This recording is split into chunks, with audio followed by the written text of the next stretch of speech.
Behind those ruby slippers and that iconic voice lay secrets that would shock even Dorothy herself. From rubber nose discs to secret marriages, from being groped by Munchkins to having her body moved across the country decades after death, Judy Garland's life was filled with bizarre twists that make Oz look tame. Here are 15 things you never knew about Judy Garland. Fact 1. Toto made more money than the Munchkins. When you think about the cast of The Wizard of Oz, you probably imagine Judy Garland getting the biggest paycheck, right? Well, here's something that might surprise you. Terry, the little female cairn terrier who played Toto, actually made more money per week than all 124 actors who played the Munchkins combined. Terry was earning $125 every single week during filming, which was pretty good money back in 1939. Meanwhile, each of the little people who brought the colorful residents of Munchkinland to life were only getting $50 per week. That means Terry was making 2.5 times what each Munchkin actor earned, even though the Munchkins had to memorize lines, sing songs, dance in elaborate choreographed numbers, and wear those heavy, detailed costumes under the hot studio lights. What makes this pay gap even more interesting is that Terry's trainer later admitted they probably should have asked for even more money. The movie producers were apparently desperate to cast Terry for the role, and her trainer kicked himself afterward for not negotiating a higher rate when he realized how badly they wanted his dog. The Munchkin actors, on the other hand, were performing complex musical numbers and acting scenes that required real skill and endurance. They spent long days on set in full makeup and costume, dealing with all the challenges that come with being human performers in a major Hollywood production. Yet somehow, a dog who just had to follow basic commands and look cute on camera was considered more valuable by the studio's accounting department. Terry wasn't just any random dog, though. She was a professional animal actor who had appeared in other films before landing the Toto role. Still, when you consider that she didn't have to sing "Follow the Yellow Brick Road" or perform any of the other memorable Munchkinland musical sequences, it definitely puts Hollywood's priorities in an interesting perspective. The little dog who became Dorothy's most loyal companion was also, unknowingly, one of the better-paid members of the entire Oz cast. Fact 2. She wore rubber discs in her nose. If you thought being a teenage movie star in the 1930s was all glamour and fun, think again. Judy Garland had to endure some pretty uncomfortable procedures just to look the part of innocent Dorothy, including inserting rubber discs inside her nose before every single day of filming. These weren't just tiny little pieces either. The rubber nose discs were specifically designed to push her nostrils up from the inside, giving her nose that perfect upturned shape that the studio thought would make her look more youthful and appealing on camera. Imagine having to stick foreign objects up your nose every morning before work, knowing you'd have to keep them there for hours while performing complicated dance numbers and emotional scenes under hot studio lights. But the nose discs weren't the only thing Judy had to deal with. She also had naturally crooked front teeth, which MGM's dentist decided weren't suitable for a leading lady, so they fitted her with removable caps that she had to wear over her real teeth during filming. These caps had to be perfectly positioned every time the cameras rolled, and she carried them around in a special little case along with those rubber nose pieces. The whole process was part of MGM's obsession with creating the perfect image for their young star. The studio wanted to keep Judy looking as childlike as possible for as long as they could, since that innocent, girl-next-door appeal was what they thought audiences wanted to see. So every day, teenage Judy had to go through this elaborate routine of inserting nose discs and putting in her tooth caps, essentially reshaping her face to fit someone else's idea of what Dorothy should look like. This daily transformation routine continued throughout her time at MGM, meaning that for years, Judy Garland couldn't even show her natural face on screen. The sweet, innocent Dorothy that millions of people fell in love with was actually the result of these uncomfortable physical modifications that Judy had to endure day after day. Fact 3. MGM called her a fat little pig. Behind the scenes at MGM, the same studio executives who were making millions off Judy Garland's talent were calling her cruel names that no teenager should ever have to hear. Louis B. Mayer, the powerful head of Metro-Goldwyn-Mayer Studios, had a particularly nasty nickname for his young star. He called her "My Little Hunchback." This wasn't some kind of playful Hollywood banter either. Mayer would use this nickname regularly, and other studio executives joined in with their own harsh comments, calling Judy a fat little pig with pigtails during a time when she was still just a teenager trying to navigate the pressures of sudden fame. These weren't casual remarks made behind closed doors, but deliberate psychological tactics used by grown men in positions of power over a vulnerable young person. The cruelty went beyond just words. Mayer would tell Judy she looked like a fat monster and then send orders down to the studio commissary with specific instructions. Whatever Garland ordered, give her chicken broth. This meant that when Judy tried to order a normal meal during her long working days, the cafeteria staff would ignore her actual request and bring her nothing but a bowl of soup and black coffee, all because the studio head had decided she needed to lose weight. What makes this treatment even more disturbing is that Judy was already within a healthy weight range for her age and height. She was only 4 feet 11.5 inches tall, which made any weight gain more noticeable on camera. But the studio's obsession with keeping her thin went far beyond what was reasonable or healthy. The constant verbal abuse about her appearance from the very people who were supposed to be guiding her career created lasting damage to her self-esteem and body image that would follow her for the rest of her life. This psychological warfare was happening while Judy was creating some of the most beloved performances in movie history, proving that even incredible success couldn't protect her from the toxic environment that Hollywood's studio system created for its young stars. Fact 4. The ruby slippers were originally silver. Those iconic ruby slippers that everyone associates with Dorothy weren't actually supposed to be red at all. In Frank Baum's original 1900 book The Wonderful Wizard of Oz, Dorothy's magical shoes were described as silver slippers, not the sparkling ruby red ones that became so famous in the movie. So why did MGM make such a significant change from the source material? The answer comes down to pure Hollywood showmanship and cutting-edge technology. When the studio decided to adapt Baum's story in 1939, they were eager to show off their expensive new Technicolor filming process, which was still pretty revolutionary at the time. Most movies were still being made in black and white, so having the ability to capture brilliant, vibrant colors on film was a huge competitive advantage.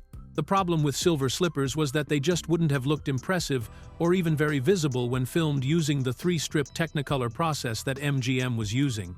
Silver would have appeared dull and might have blended into the background or looked too similar to other elements in the scenes. Studio head Louis B. Mayer and his team realized that if they were going to invest all this money in color film technology, they needed something that would really pop on screen and grab the audience's attention. Ruby red was the perfect solution. The deep, rich color would glitter and sparkle under the studio lights, creating an almost magical effect that would be impossible to achieve with silver shoes. Each slipper was carefully crafted with leather, satin, and over 2,000 sequins to create that dazzling appearance that has captivated audiences for more than 80 years. This decision to change the color wasn't just about looking pretty either. If MGM had stuck with the original silver slippers from Baum's book, they might have ended up filming the entire movie in black and white instead, which would have completely changed how we remember The Wizard of Oz today. Fact 5. She was forced to have an abortion. When Judy Garland was 19 years old, she made a decision that she thought would give her some control over her own life. She secretly married bandleader David Rose in July 1941. But what should have been a happy time quickly turned into one of the most traumatic experiences of her young life. MGM had strict rules about their stars' personal lives, and they definitely didn't want their innocent, girl-next-door actress getting married so young. The studio had spent years carefully crafting Judy's public image as a wholesome teenager, and a marriage would have complicated that narrative. But when Judy became pregnant shortly after the wedding, the situation became even more serious for everyone involved. The studio executives, led by Louis B. Mayer, made it clear that having a baby would be completely unacceptable for Judy's career. They believed that pregnancy would destroy the innocent image they had worked so hard to create, and they weren't willing to let that happen. But it wasn't just the studio putting pressure on her. Her own mother, Ethel, was equally opposed to the pregnancy, and even her new husband, David Rose, agreed that she shouldn't have the baby. Judy later described the devastating moment when her mother told her the decision had been made. "My mother told me, 'You can't have this baby,'" Judy recalled. "Well, I was stunned. I said, 'It's mine, I have to have it.'" But despite her protests, Judy found herself completely powerless against the 3 most controlling forces in her life. She was taken to what she described as a shabby little office outside Los Angeles, and that was that. The procedure was performed, and Judy later said that her marriage was never the same afterward. She became deeply depressed and felt that the only thing she could do well was work, since the studio system wouldn't even let her take time off to properly process what had happened or to focus on being a newlywed. Fact 6. Her mother drugged her at age 10. The drug addiction that would eventually claim Judy Garland's life didn't start in Hollywood, or even when she became a teenager. It actually began much earlier, when she was just 10 years old, and the person who first gave her those pills was her own mother. Ethel Gum was what people in show business call a classic stage mother, but she took things to an extreme that would be considered child abuse today.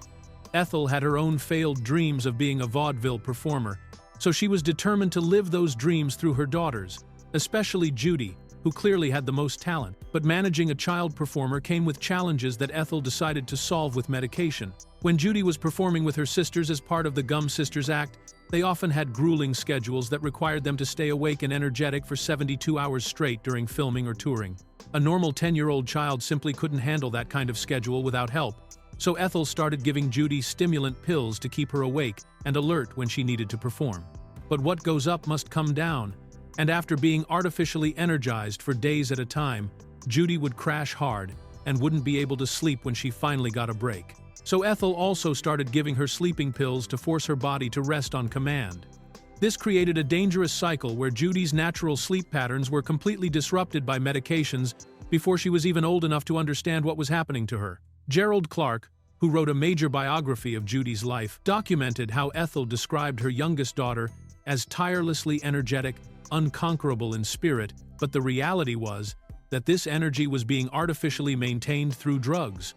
By the time Judy reached her teenage years and started working for MGM, she was already dependent on pills to function, and the studio just continued the pattern that her mother had established years earlier. Fact 7. She was sexually harassed by Munchkins. The set of The Wizard of Oz wasn't the safe, magical place that audiences might imagine, especially for 16-year-old Judy Garland, who had to deal with inappropriate behavior from some of her adult co-stars. According to Sidney Luft, one of Judy's later husbands who wrote a memoir about their life together, several of the men who played Munchkins took advantage of their roles to sexually harass the teenage star. In his book, Judy and I, My Life with Judy Garland, Luft revealed that these weren't harmless pranks or innocent behavior. The men, who were 40 years old or older, would deliberately put their hands under Judy's dress during filming, believing they could get away with this completely inappropriate conduct because of their small stature. As Luft wrote, they thought they could get away with anything because they were so small. What made this situation even worse was that the adults on set, including directors and other crew members, witnessed this behavior and dismissed it as harmless antics rather than recognizing it for what it really was: sexual harassment of a minor. Nobody stepped in to protect Judy or put a stop to what was happening, leaving her to deal with this uncomfortable and violating situation on her own while she was trying to focus on delivering the performance that would make her a star. This harassment was happening during one of the most important periods of Judy's career, when she was filming the movie that would define her legacy. She was already dealing with the intense pressure of carrying a major Hollywood production, the physical discomfort of wearing heavy costumes and makeup, and the demanding schedule that came with such an elaborate film. Having to also navigate sexual harassment from grown men who were supposed to be her professional colleagues added another layer of stress and trauma to what should have been a positive experience. The revelation about this behavior didn't come to light until many years later, showing how these kinds of incidents were often covered up or ignored in Hollywood's studio system. Fact 8. Her body was moved in 2017. Nearly 50 years after Judy Garland's death, her story took one final, unexpected twist when her remains were moved across the entire country in January 2017. This wasn't some random decision or publicity stunt, but rather a heartfelt effort by her children to make sure the family could eventually be reunited in death. When Judy died in London in 1969 at just 47 years old, she was buried at Ferncliff Cemetery in Hartsdale, New York, which is about 24 miles north of Manhattan. The decision about where to bury her was made by Mickey Deans, her fifth husband, whom she had only married a few months before her death. Judy was placed in a crypt in the community mausoleum, and that's where she remained for decades. But as the years went by, Judy's three children, Liza Minnelli, Lorna Luft, and Joey Luft, realized there was a problem with this arrangement.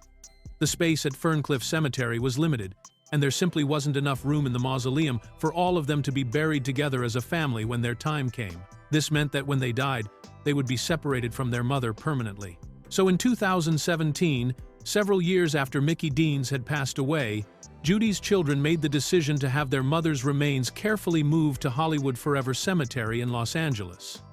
This famous cemetery is the final resting place for many Hollywood legends, making it a much more fitting location for someone of Judy's stature in entertainment history. The children purchased a large family crypt at Hollywood Forever, specifically so they could all be laid to rest together. Now Judy rests in the same cemetery as her childhood friend and frequent co-star Mickey Rooney, and her children have the peace of mind knowing that the family will be reunited someday. It was a touching final gesture that ensured Judy Garland would have the family togetherness in death that was often missing from her turbulent life. Fact 9. She was friends with JFK. Long before John F. Kennedy became President of the United States, he had developed an unlikely but genuine friendship with Judy Garland that lasted for years and provided both of them with a unique kind of support and companionship. Their friendship began when Kennedy was still a junior senator, and it continued throughout his rise to political prominence. What made their relationship so special was how natural and mutual it was. Kennedy would sometimes call Judy just to ask her to sing for him over the phone, finding comfort and relaxation in her voice during stressful periods of his political career. But it wasn't a one-sided friendship where the powerful politician was simply being entertained by the famous singer. Judy would also call Kennedy when she was having particularly difficult weeks, using him as someone she could vent to about the pressures and challenges of her own demanding career. According to Sid Luft's memoir, Judy and I, these phone conversations became a regular part of both of their lives. Kennedy genuinely enjoyed talking with Judy and seemed to find their conversations a welcome break from the intensity of politics, while Judy appreciated having a friend who understood what it was like to live constantly in the public eye and deal with enormous pressure and expectations. Judy's daughter Liza Minnelli later shared one particularly touching detail about these phone calls. She remembered that Kennedy had a specific ritual for ending their conversations. He would always ask Judy to sing a few bars of "Over the Rainbow" before they hung up. This became such a regular part of their friendship that Judy would expect the request, and Kennedy would look forward to hearing those familiar, comforting lyrics that had made her famous. The friendship showed a different side of both public figures, revealing Kennedy as someone who found genuine solace in music, and Judy as someone who could offer support and comfort to others, even while dealing with her own struggles. Fact 10. MGM made her celebrate her 16th birthday twice. MGM's control over Judy Garland's life was so complete that they even decided when she could celebrate her own birthday. In one of the most bizarre examples of studio interference, they forced her to celebrate her 16th birthday 2 whole months before her actual birthday, simply because it worked better with their filming schedule. Judy's real birthday was June 10th, but MGM decided that they needed to have a birthday celebration filmed in April instead. The studio was always looking for publicity opportunities and ways to keep their young stars in the news, so they planned an elaborate birthday party that would be photographed and written about in fan magazines. The problem was that April fit their production timeline better than waiting until June would have. So they set up a complete birthday party scene with decorations, presents, and a beautiful birthday cake, all while the cameras rolled to capture the spontaneous celebration. Judy had to smile and act excited about celebrating a birthday that wasn't actually happening for another 2 months, pretending to be surprised by gifts and well wishes from her MGM family of co-workers and executives. But here's where the story gets even more controlling and sad. Even though this was supposedly her birthday party, Judy wasn't allowed to eat any of her own birthday cake.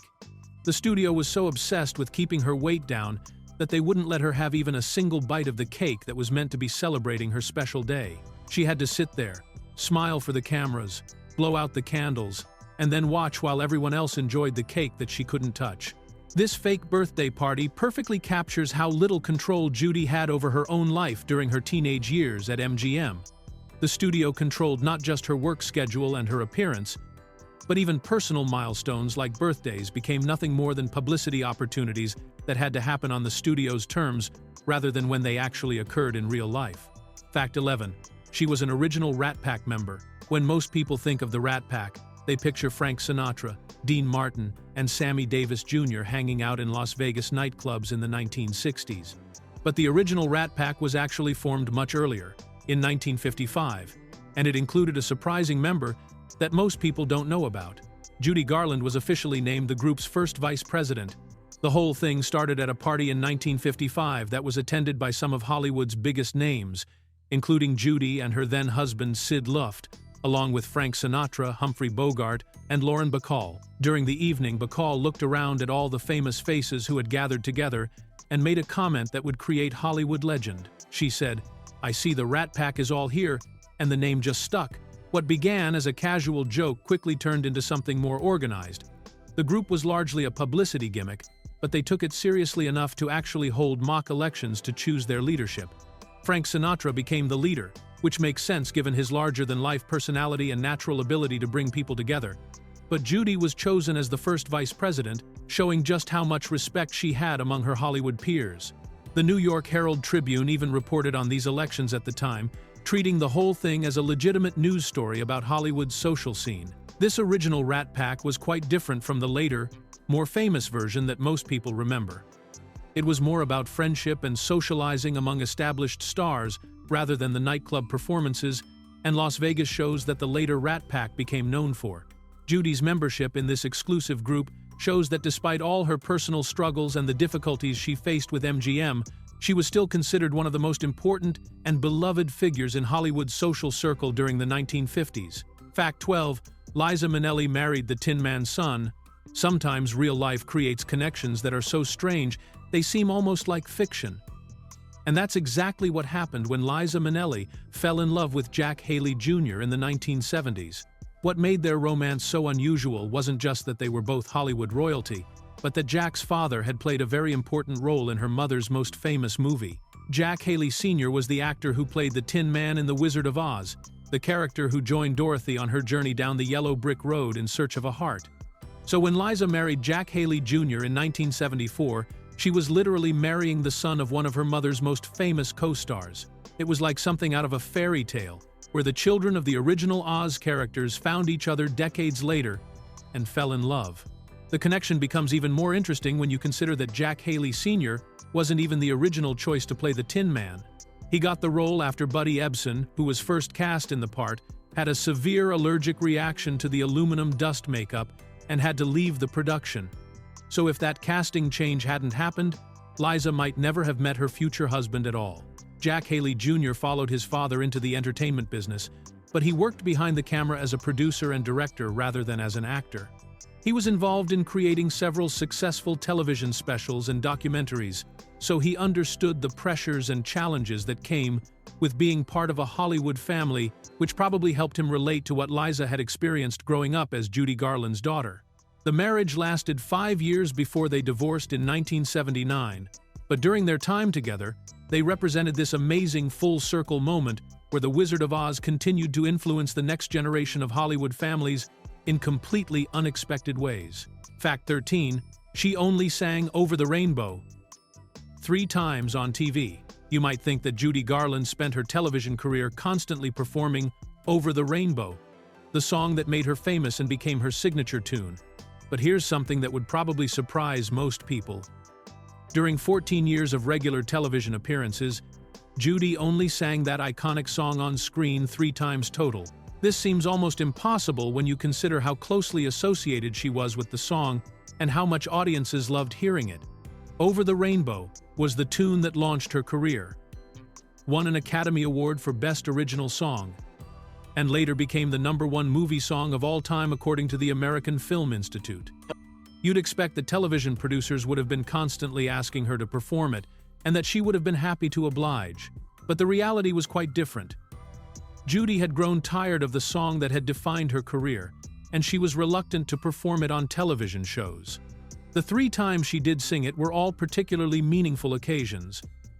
First, on her debut television special, Ford Star Jubilee, in 1955, then during a Christmas episode of The Judy Garland Show in 1963, where she sang it to her own children, and finally on a later episode of that same variety show in 1968, each of these performances was special in its own way, which suggests that Judy had become very selective about when and how she would share this piece of her legacy with television audiences. She seemed to save it for moments that had personal significance or marked important milestones in her career, rather than treating it as just another song in her repertoire.